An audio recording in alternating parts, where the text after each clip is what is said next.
Hola, bienvenidos a su programa Aquí y Ahora con Francis Cohen. Tenemos a una súper invitada, la sanadora bioenergética Rosita Steiner. Bienvenida, Rosita. Muchísimas Gracias por estar aquí. Muchas gracias por acompañarnos y gracias por invitarme.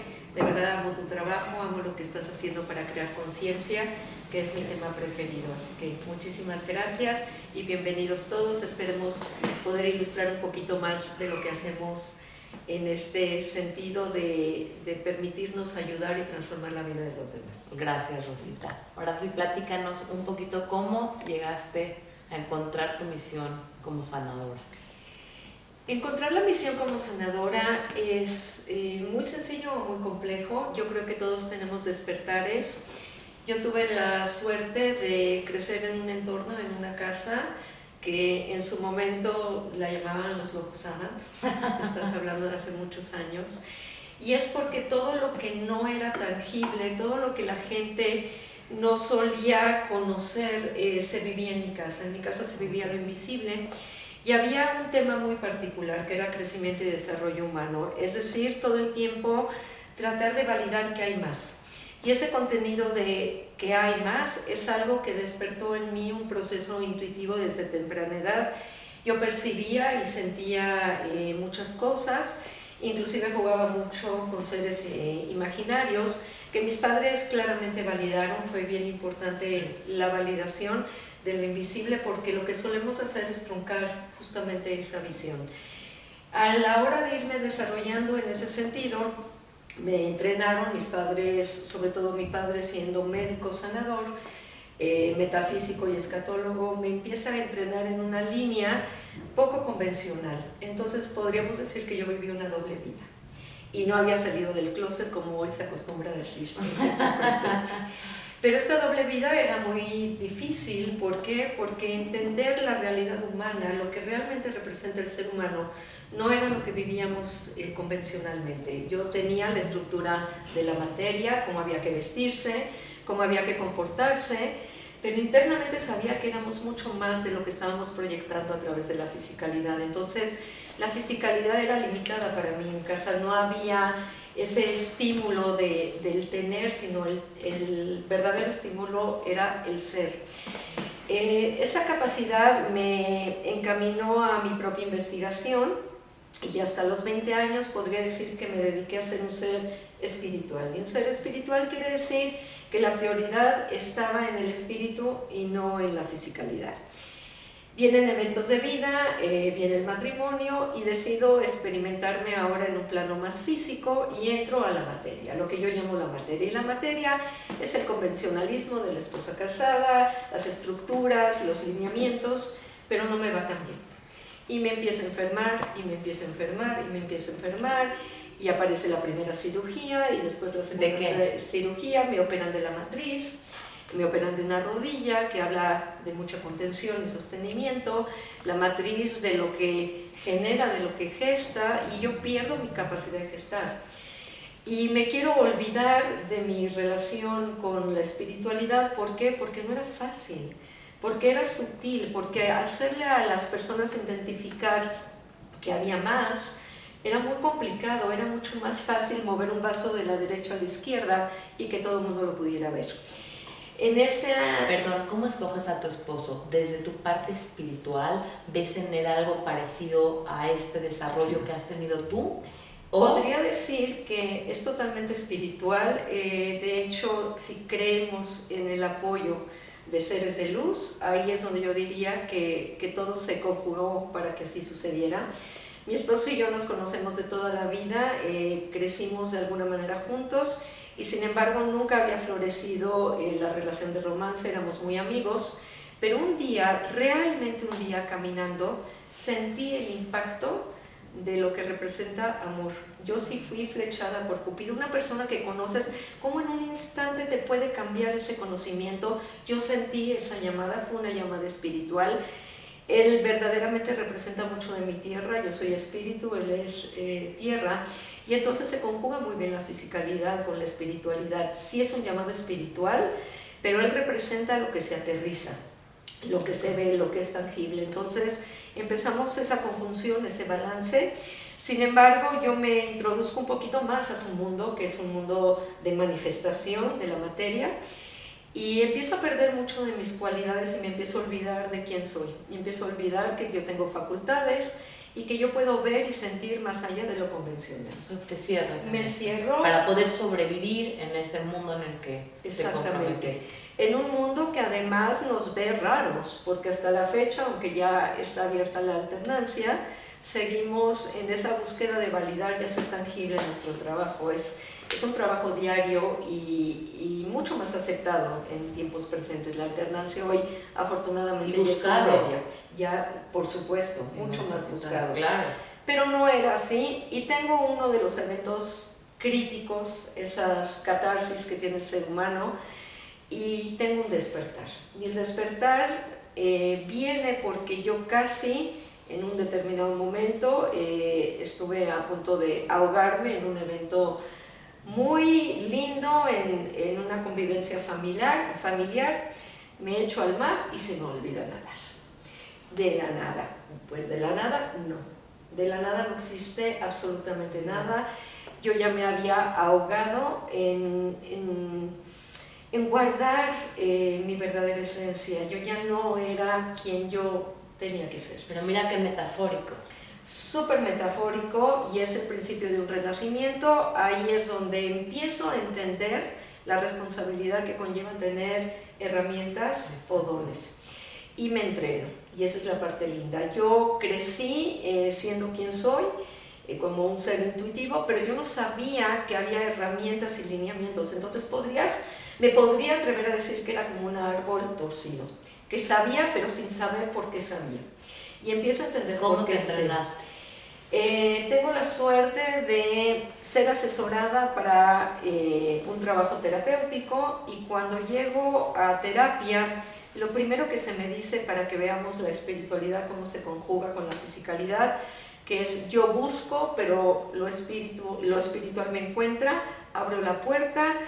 Yo no sé que esta persona es una sanadora, yo conozco nada más su fase terapéutica, y me dice: bienvenida, ya estás lista para entrenarte.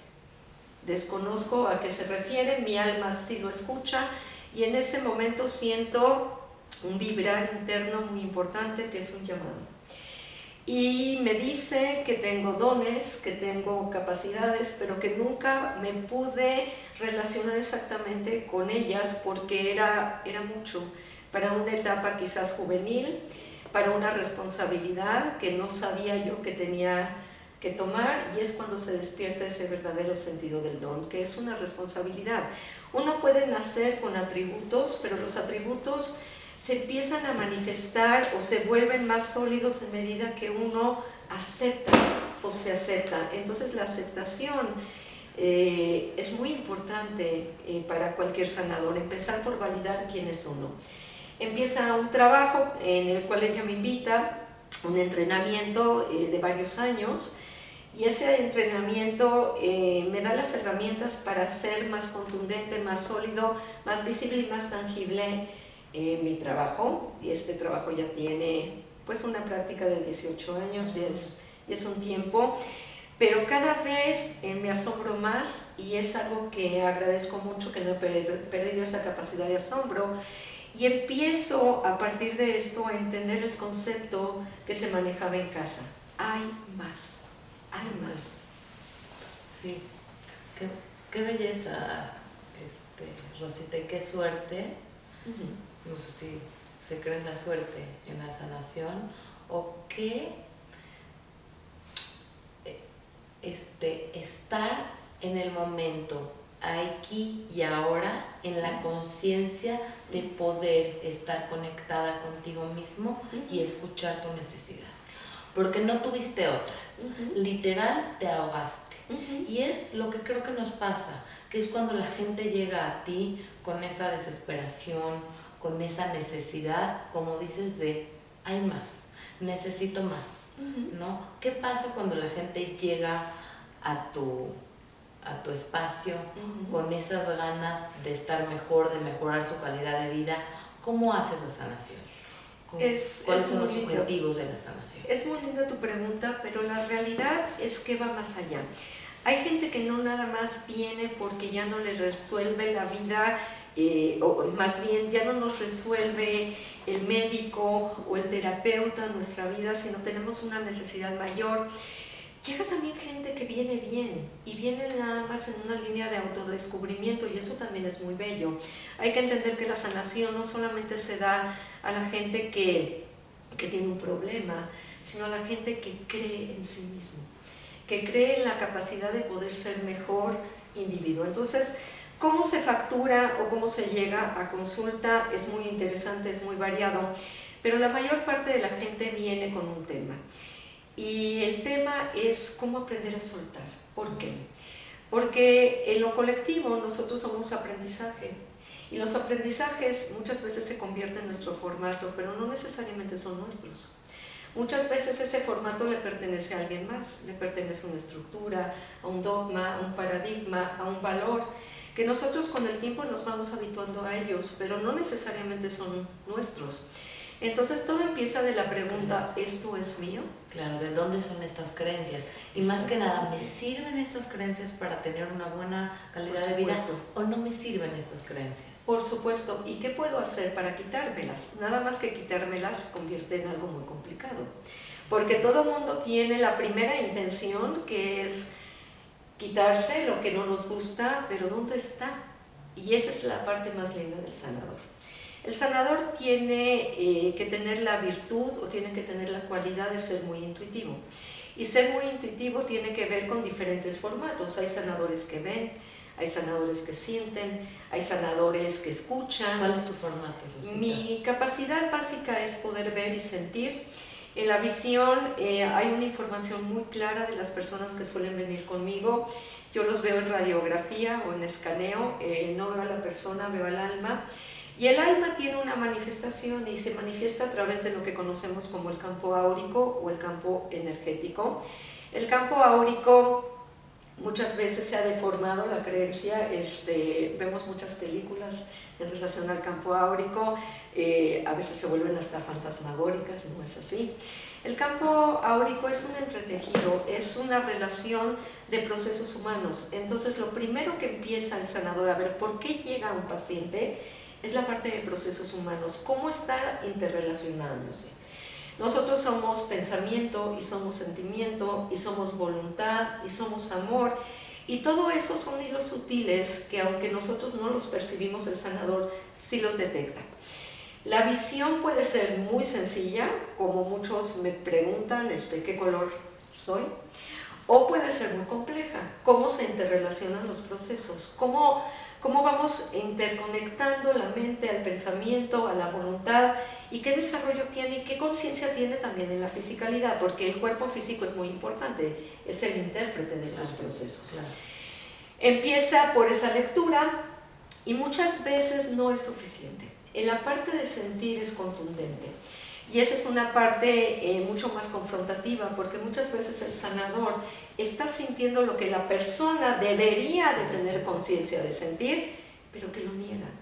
Entonces nuestro trabajo es muy elaborado, porque tenemos que empezar a sensibilizar a la persona de qué es lo que está percibiendo y sintiendo, que ha venido ignorando y que pertenece muchas veces a esos tabús que estamos hablando, a esos acuerdos de sostener nuestra fuerza, no validar que somos débiles, no mostrar nuestras esas creencias que nos limitan de alguna manera y que nos alejan de poder vivir la vida en ese goce y en esa libertad que nos llevan a vivir esa vida del deber ser con esas ideas y esos juicios que a veces ni siquiera son nuestros, que tienen que ver con que tienen que ver pues con la sociedad, que tienen que ver con la herencia, que tienen que ver con lo que nos han dado, y tú de alguna manera nos ayudas o ayudas como a ir limpiando para poder vivir con menos juicio, más en armonía, más en de alguna manera en libertad.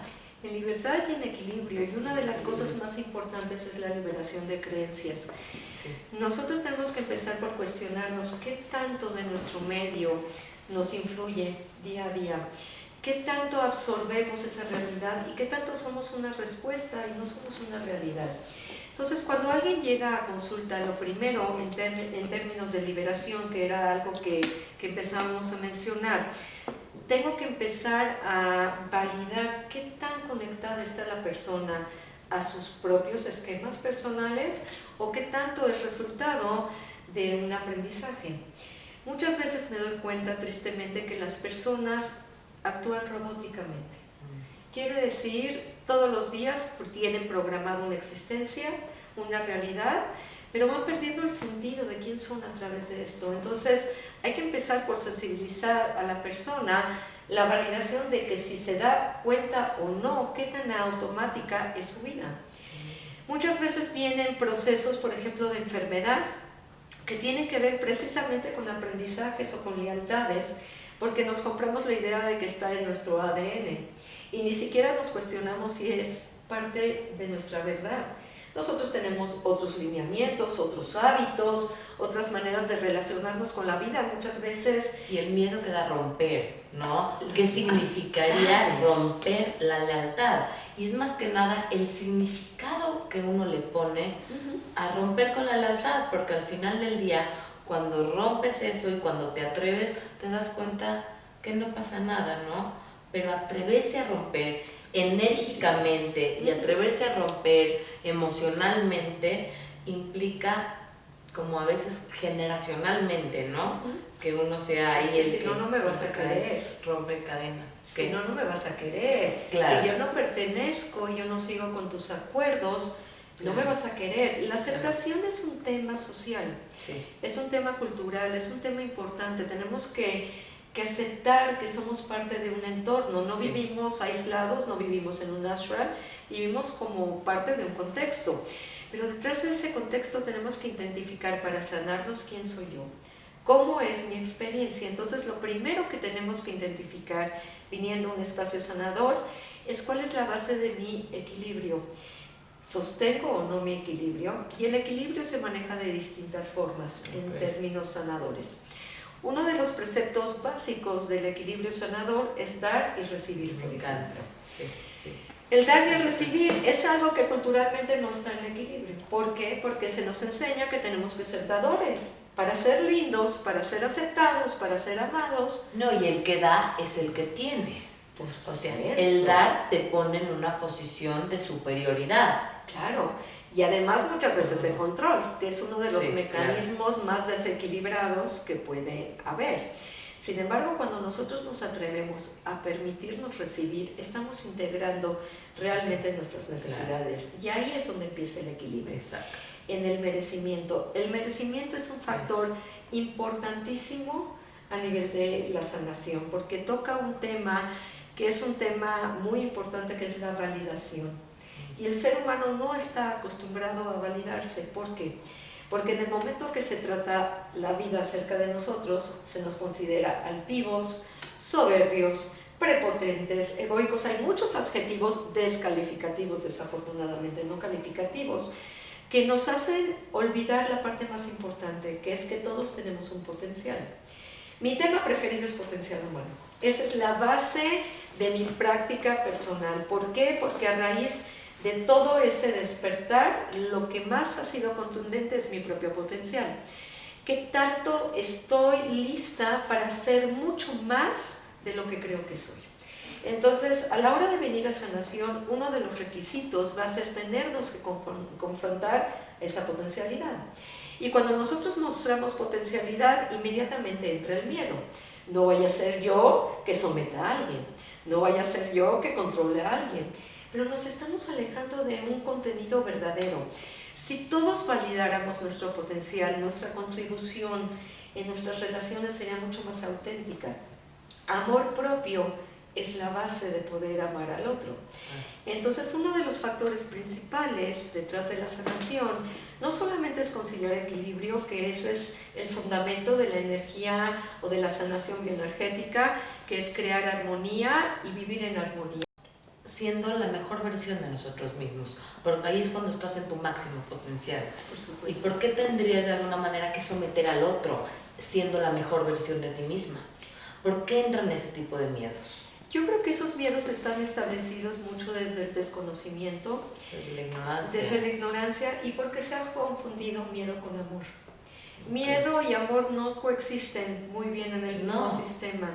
O es miedo o es amor. Miedo, nuevamente ya hablamos, a no ser aceptados o no ser validados, pero todos es algo social, algo racional. El amor es algo intuitivo, algo de adentro, algo del alma. El miedo tiene que ver con el pensamiento y el amor tiene que ver con el alma. El alma en sí misma es amor puro.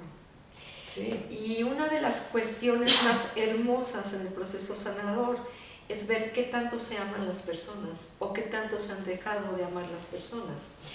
Amor es la clave del principio sanador, es el ejercicio restaurativo por excelencia. Nada más que para amarnos tenemos que conocernos también. Claro, entonces también tiene que entrar un patrón o una presencia de conciencia. Y la conciencia se elabora a partir de esa percepción de lo que realmente somos, no de lo que creemos que tenemos que ser, que eso también es una distorsión. Entonces, cuando alguien viene a sanación, hay que descubrir nuevamente qué tanto está la persona en contacto con su verdadero ser. Y me llama mucho la atención que muchas veces a la hora de leer esta estructura energética que valida a la persona ignora quién es. Y se sorprende cuando yo le menciono, por ejemplo, atributos. La gente niega mucho de sus atributos. La gente conoce más la deformidad que el aprovechamiento, que es algo que continuamente me llama la atención. Se descalifica y no se califica. Entonces, lo primero que vamos a hacer en sanación es empezar por validar realmente quién eres. Mucha gente, inclusive nada más al escuchar mi referencia en relación a lo que estoy viendo álmicamente hablando, como alma llora, porque el estímulo verdadero del alma siempre conoce o siempre se reconoce. Es la mente, es la estructura mental la que empieza a deformar, o las creencias afectivas las que empiezan a deformar esa verdadera constitución de quienes somos. Pero cuando tocamos el alma, el ser humano inmediatamente recuerda, y hay esa sensibilidad que se expresa, y es bellísimo verlo. ¿Y por qué el alma tendría que deformar? La mente tendría que deformar el alma y no estar en el mismo canal. ¿Por qué pasa esto? Es bien interesante lo que dices, y es porque todos estamos constituidos de una manera perfecta. A nivel no nada más de individuo, a nivel de la conciencia colectiva, es decir, todo lo que nos rodea está constituido para ser perfecto.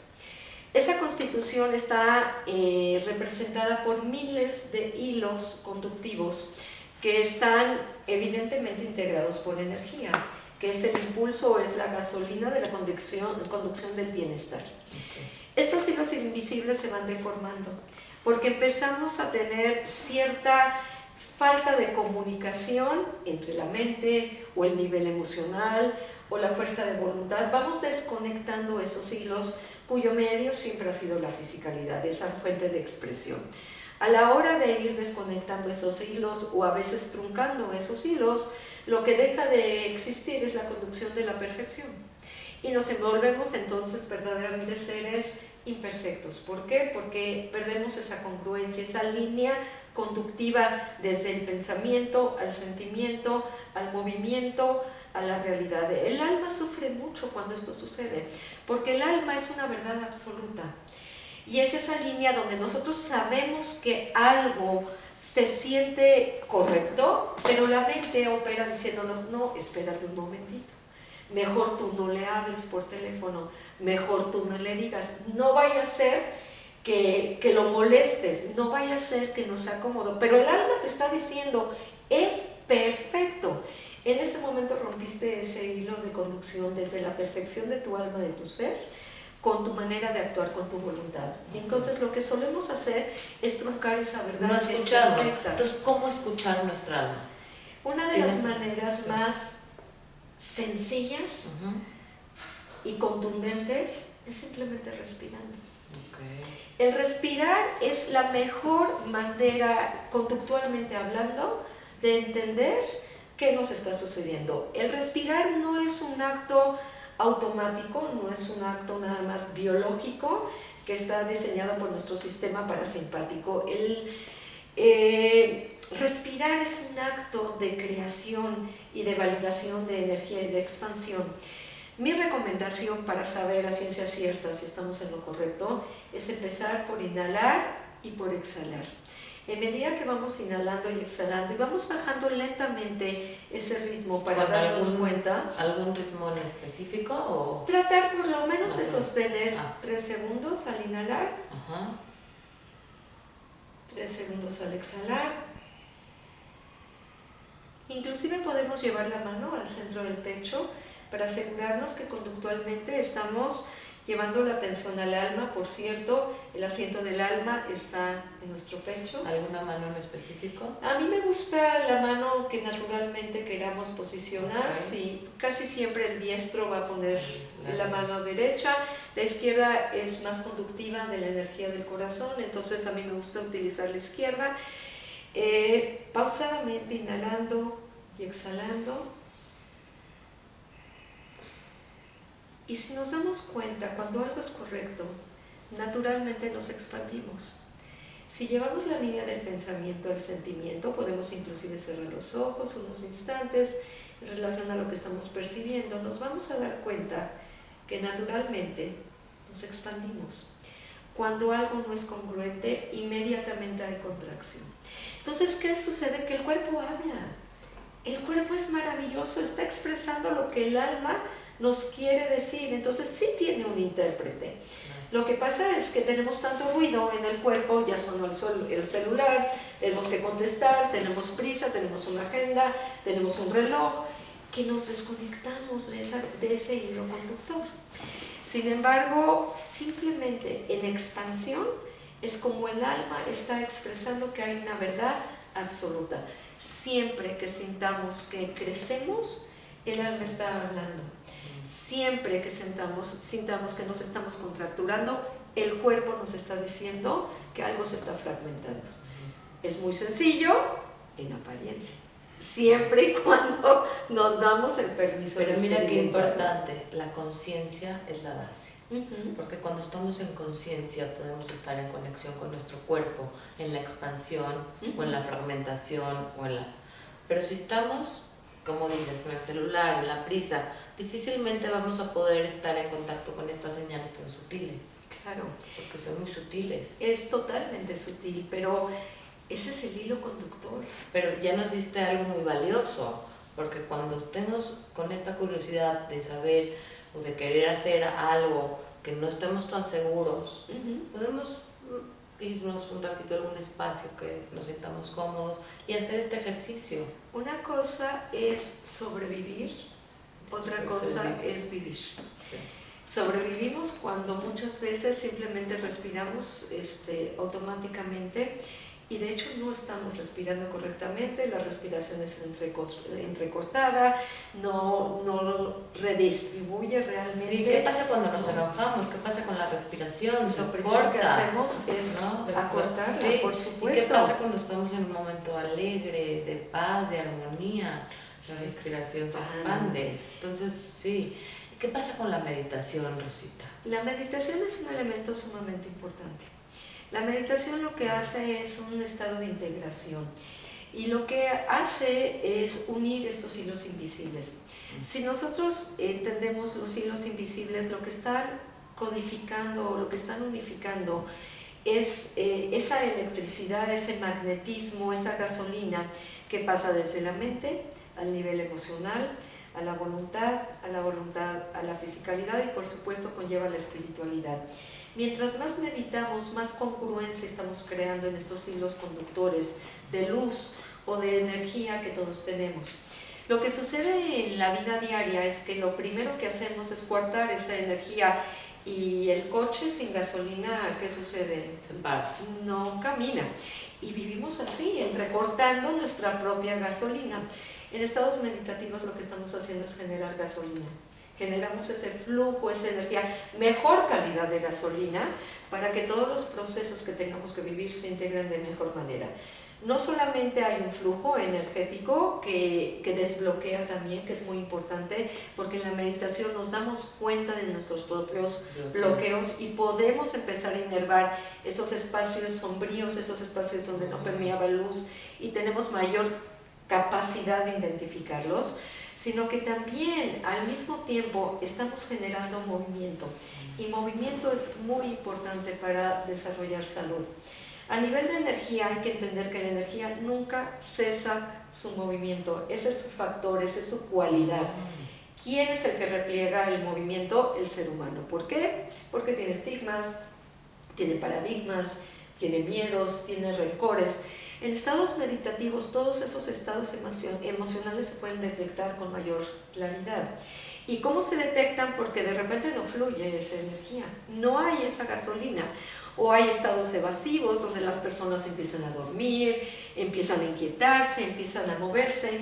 ¿Cuándo podemos conocer que estamos en mayor armonía? Es a través de la meditación, cuando nos podemos sostener, hidratando y alimentando de principio a fin un criterio, un principio, una conexión con nuestra respiración, una intencionalidad, que es algo que también se maneja en estados meditativos. Entonces la meditación como dinámica, como práctica sanadora para gestar equilibrio es sumamente importante.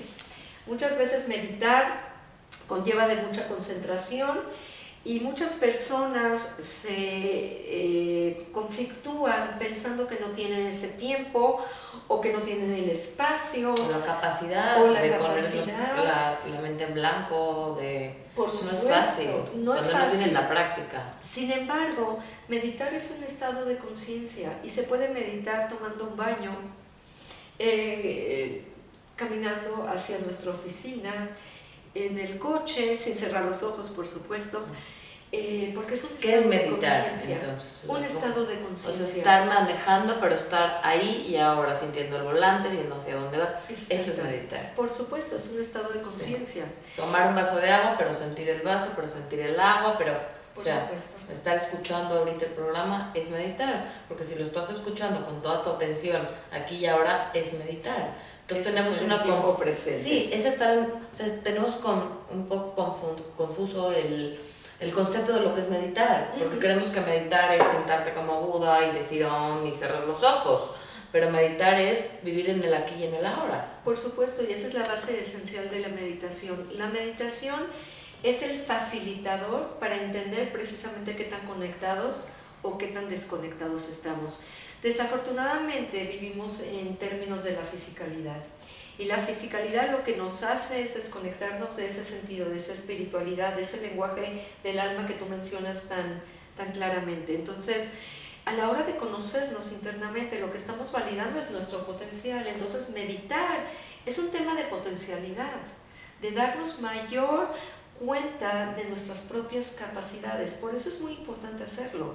No es un estado nada más alterado, no es nada más algo que hacen los monjes, ¿no? Claro. No es algo que se tiene que hacer en un ashram, claro. ¿no? En un contexto. A lo que cierto grupo de gente tiene acceso. Tenemos acceso a todos todo el tiempo. Lo que pasa es que generalmente, pues, de repente vas en el coche y llegas a tu casa y no sabes ni cómo llegaste, porque ya lo haces en automático. Pero si te pones la meta y a lo mejor por otro camino, de ahorita voy a ver exactamente por dónde voy, cómo voy, estás educando a tu mente a estar en el aquí y en el ahora, y eso es meditar. Por eso es que cuando hacemos algo apasionadamente, lo queremos repetir y lo queremos volver a hacer, porque estás ahí y ahora. Estás en el presente, sí, pero entras en el tiempo y en la dimensión del alma. Y esa es la parte muy linda. Te sales de la dimensión física, del tiempo físico, y entras al tiempo espiritual. Y el tiempo espiritual se mide muy diferente porque es cíclico, es circundante, no es lineal. Entonces se vuelve sumamente interesante porque el alma no tiene temporalidad. El alma es atemporal, no tiene la cronología física, no tiene esa edad a la cual nosotros estamos habituados, ¿no?, a celebrar anualmente.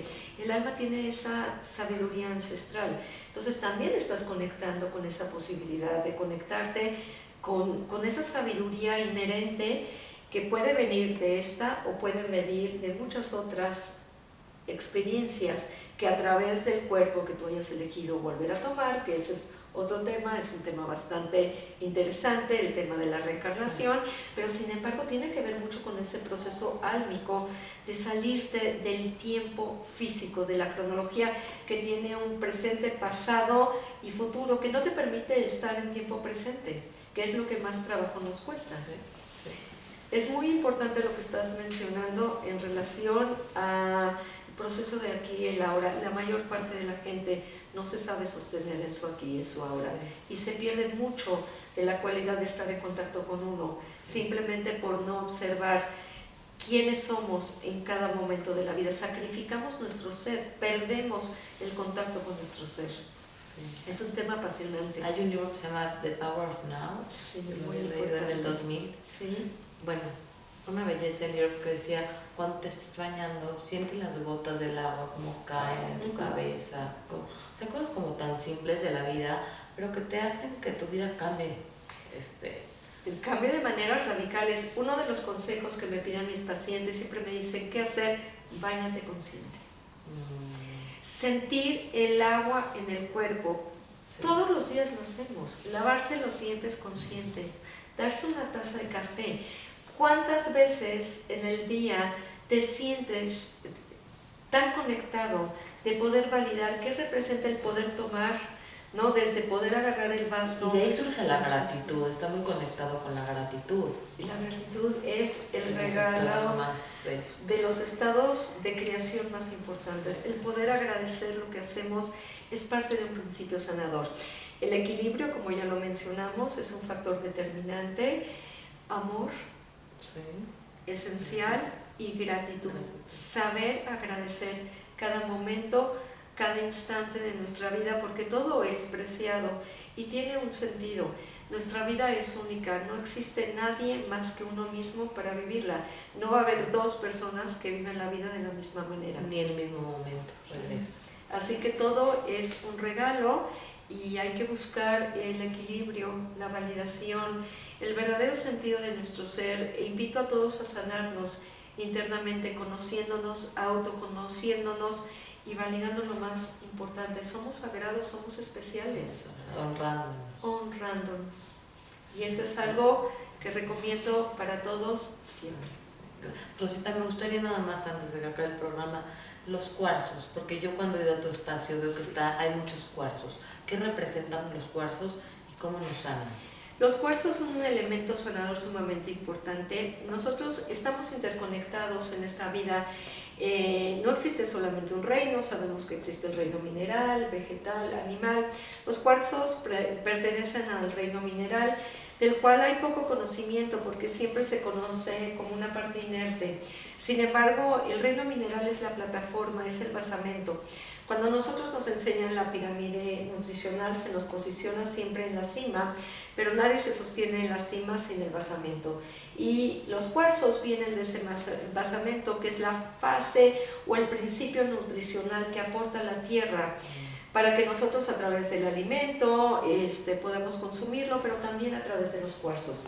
Los cuarzos se gestan a partir del magma. El magma es la fuente de energía del plano, entonces además son una fuente real de energía, son energía pura que queda cristalizado en el magma porque hay cambios climatológicos, hay estados vibracionales de energía. Entonces el cuarzo realmente es energía pura. Nosotros estamos conectados a los cuarzos, tenemos la misma vibración que los cuarzos, nada más que los cuarzos suelen a veces tener ventaja porque no tienen estigmas, no tienen paradigmas, no tienen miedos, no tienen dudas. Entonces, cuando el sanador coloca estratégicamente un cuarzo cuya vibración es pura en el sistema que tiene la misma referencia en el campo energético de una persona, estamos restableciendo ese equilibrio. Pero no solo restablece el equilibrio un cuarzo, permite que el paciente vaya más allá de lo que se ha conocido a sí mismo, porque el cuarzo tiene potencialidad. Entonces, cuando tú activas algo que está dormitado, algo que está bloqueado a través de esa vibración con un cuarzo, tú estás despertando una energía inherente a tu naturaleza, pero que quizás no has expandido, quizás has bloqueado, quizás has inhibido por diferentes razones. Y el cuarzo podrías decir que es un estímulo vibracional, vibratorio, para que vuelvas a calibrar de una manera correcta. Entonces son de muchísima utilidad, sirven para no solamente procesos sanadores, sino sirven para los espacios, para limpiar espacios, para canalizar energía, y de acuerdo a sus vibraciones que les dan su con tonalidad distinta, tienen cualidades distintas que vale la pena aprender porque son muy vastos. Y es bastante complejo también el tema de los cuarzos. Su cualidad vibratoria tiene que ver con esencias, y hay que conocer sus esencias, hay que limpiarlos, hay que calibrarlos para que funcionen de una manera correcta. Muchísimas gracias, Rosita. De verdad que un gozo tenerte acá. Es un placer. Me encanta. Por favor, si puedes dar tus redes, si alguien necesita una sesión, si vas a dar algún taller, algún curso, por favor, Rosita. Con muchísimo gusto. Por ahorita el tiempo para talleres queda limitado porque la práctica es muy activa, sí, pero con todo gusto los recibo en consulta, en terapia. La mejor manera de agendar una cita es directamente. Me gusta trabajar directamente. Les ofrezco mi celular para que me contacten por WhatsApp. Es el 55 32 23 3702. O bien me pueden escribir también directamente a mi mail, es roshka, es roshk12@hotmail.com. Y quedo a sus órdenes con mucho amor en un tema apasionante. Y muchísimas gracias. A ti, Rosita, yo se las recomiendo ampliamente. A mí me fue muy útil y por eso aquí ofrecemos lo mejor. Les agradezco, si les gustó compartan y gracias por escucharnos. Rosita, gracias por tu tiempo. Muchas gracias por estar acá. Eres gracias. un amor. Tú te quieres. Gracias, Rosita. Igualmente. Gracias.